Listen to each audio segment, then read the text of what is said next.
Hi folks, you're with Tassos today at your Pushback channel, and thank you for joining this radio live stream. In this essay, I'd like to, actually before I start that, I should say, why am I doing videos on Christmas Day? Well, two reasons.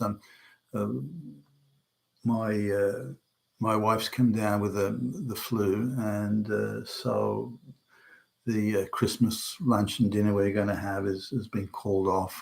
But anyway, some people that were coming over. One of them's also ill, so it ended up that everyone around me seems to be bedridden. So I'm the only one left standing. So well, what am I going to do?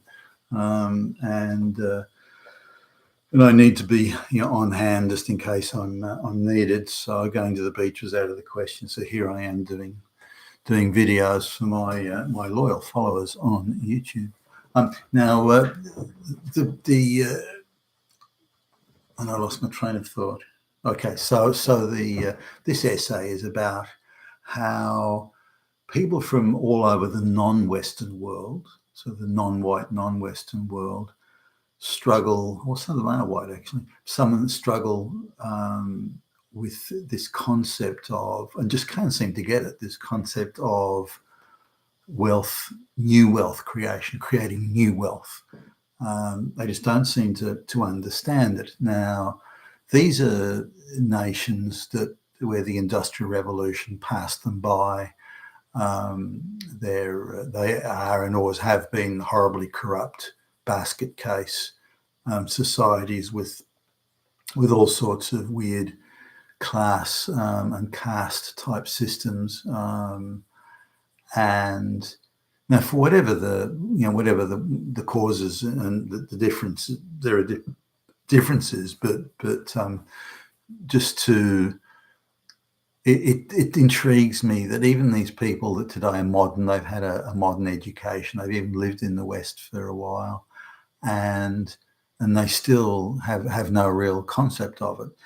To these people, to every one of them, so we're talking Bulgaria, Russia, Pakistan, and Nigeria. So there's the spread. So it's quite a spread of.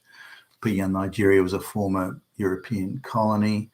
Russia in the days of the Soviet Union was considered a superpower.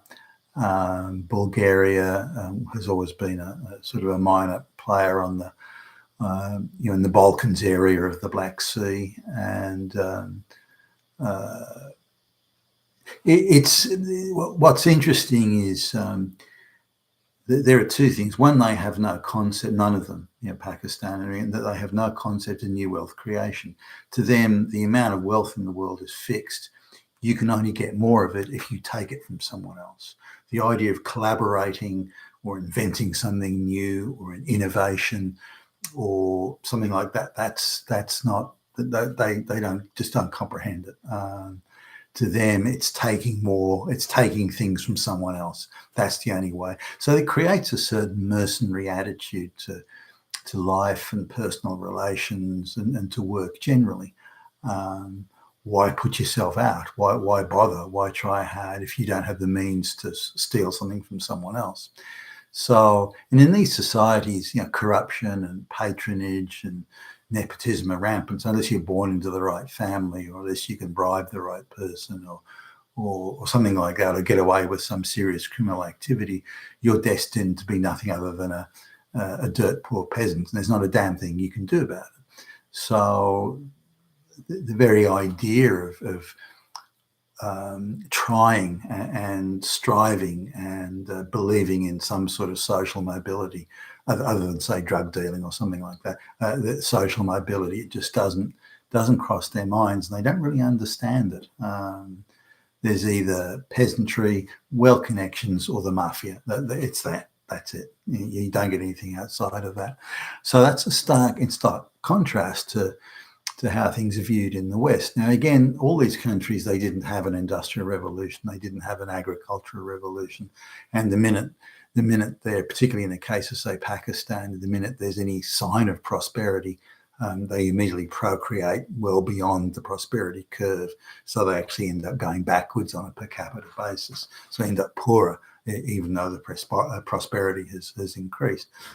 But the other side of it is, even though they don't understand wealth creation, the other side of it is when they come to the West, they don't understand how people, as they see it in their perception, as stupid and naive as people in the West are. How can those people ever have made money? How can the country be so rich? How can there be so many manifestations of wealth in the West when the people are so stupid? That's their perception of things.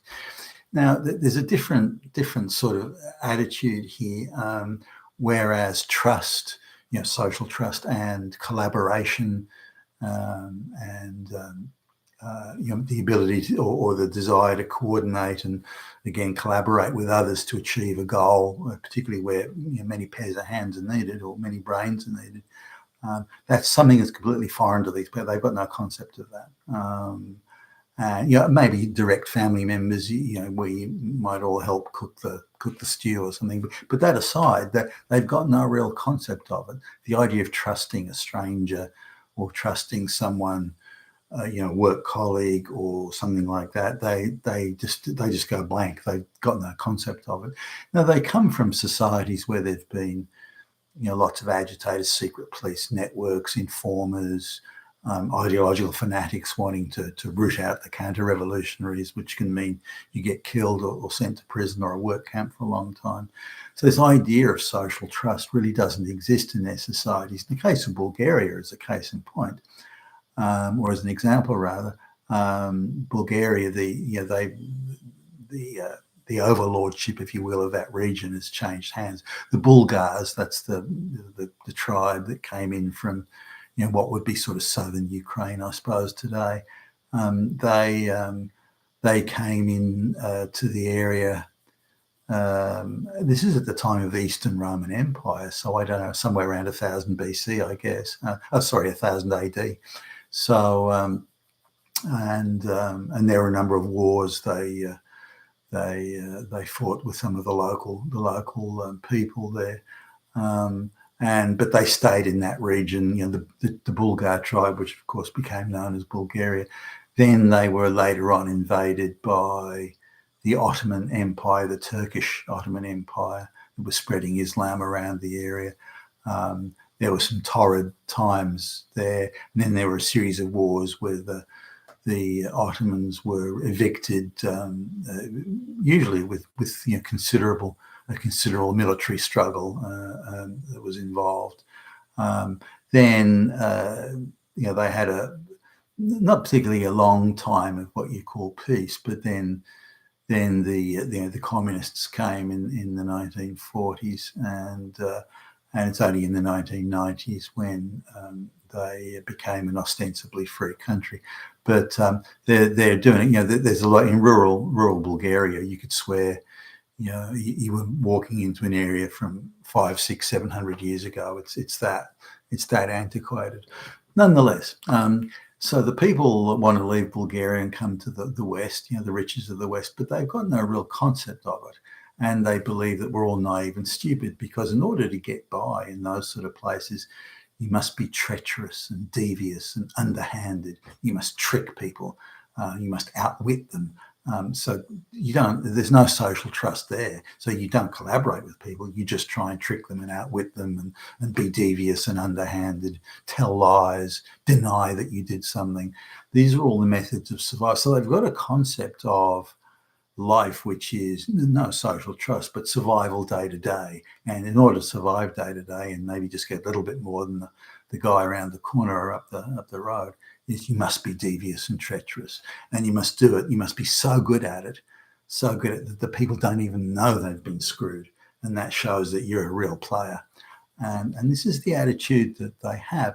And whether Russia and Bulgaria are pretty much the same. I even noticed this attitude, and not as bad, not as pronounced, but amongst East Germans when in the early 1990s. And I was surprised at how they thought deviousness and treachery was the amount of social trust in East Germany was very, very limited.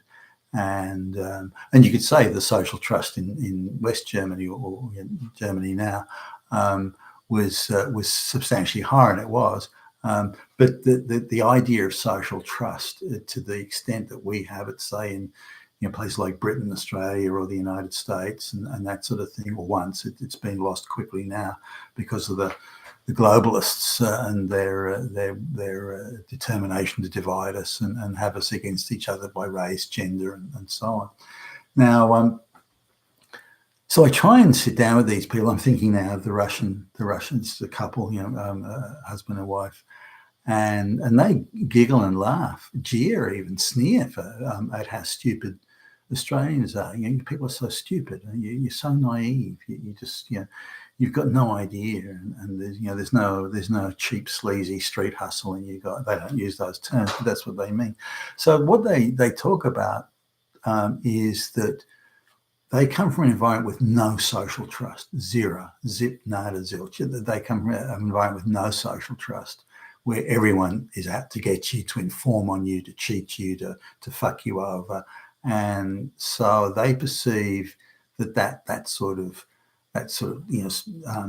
alertness, that level of alertness, that readiness to spot the treachery as it comes at you, that's a natural state of affairs. It's not something that is unique to those parts of the world. It's a natural state of it. And if you're that way, then you won't get screwed, because you're just so alert and so onto it, so watchful, always looking through keyholes, and always hiding and looking around the corner and this sort of thing. That's how you survive day to day.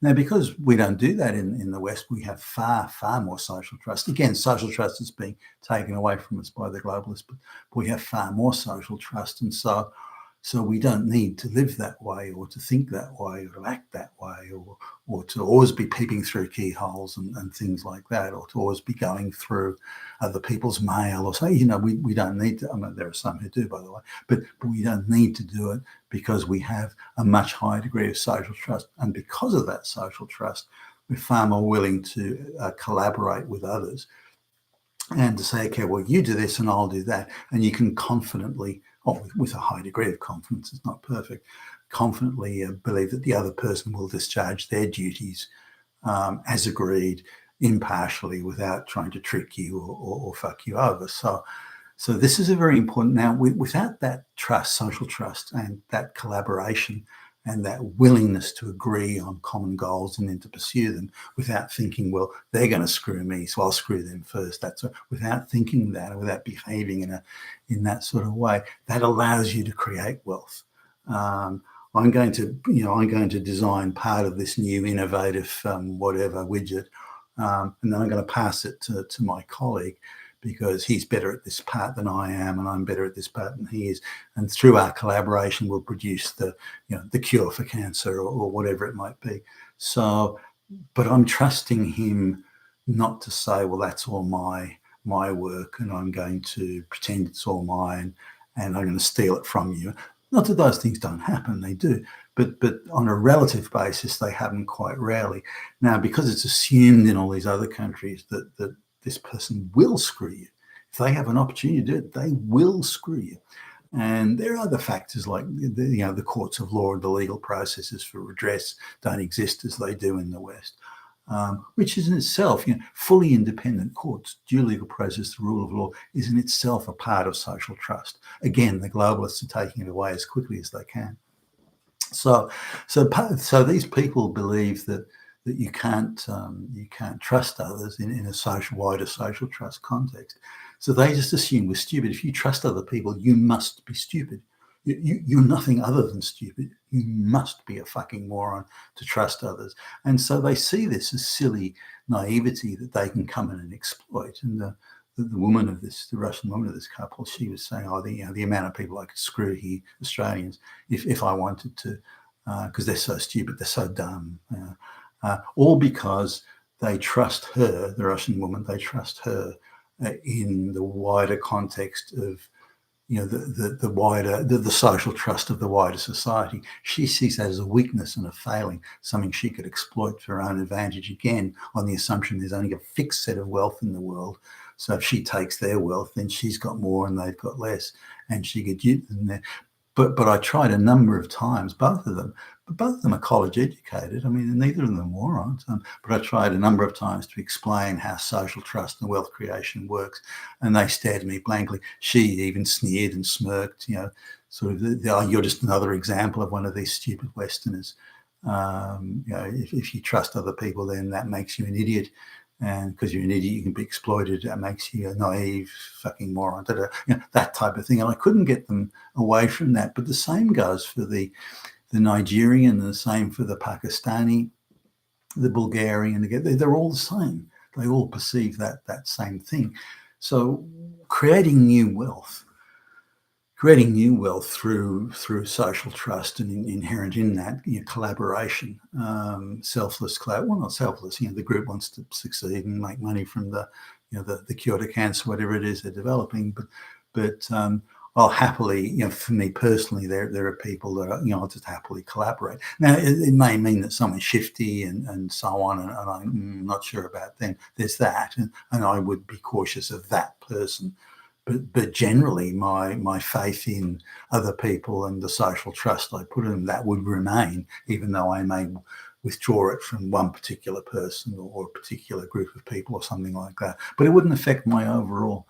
And this is something that they don't get. As far as the Russian woman was concerned, if there's even one person in the whole country that might screw you, then no one can be trusted. And that attitude, very much a hangover from natural Russian paranoia anyway, which existed before the communists came along, but added to and built upon by the communists. So you have a society where no one trusts anybody, and everyone's trying to fuck everyone over, and there are mafia goons everywhere, and so on. It's an unpleasant situation to be in, but that's how they perceive the world, and their inability to understand how social trust works, how it even develops, how it takes many decades, if not centuries, of trust. And some of that is the homogenized population. Other parts are a belief in the institutions, such as courts of law, for example. And this all are part of the building blocks of social trust. And with social trust comes that ability to create new wealth, and also the ability to, not the ability, but the attitude, well, no, corruption is wrong. That's going to fuck it up for everybody if we let that happen, that type of thing. And this is something that these other people don't understand. You got the opportunity to bribe someone to get what you want today. Do it. Tomorrow, screw tomorrow. It's today that matters. This sort of thing. And so that inability to see the future, the Nigerians in particular, but not uniquely or exclusively, were demonstrated that attitude. So now I've come across this attitude from Russians many times before. So it's not that one person. I've seen it a number of times. Pakistanis too. Bulgarians not so much. I haven't met many Bulgarians, but Nigerians, again, the same sort of thing. So we need to understand, I think, that in the West, the white West, particularly sort of the Western Europe, United States, and the West European colonies, Australia, Canada, US, that sort of thing, that the concept and the ability to produce and create new wealth within a framework of social trust that is uniquely Western and uniquely white. And we need to make sure it stays, because the globalists are hell bent on destroying it. You've been with Tacitus today at your Pushback channel. Thank you for listening.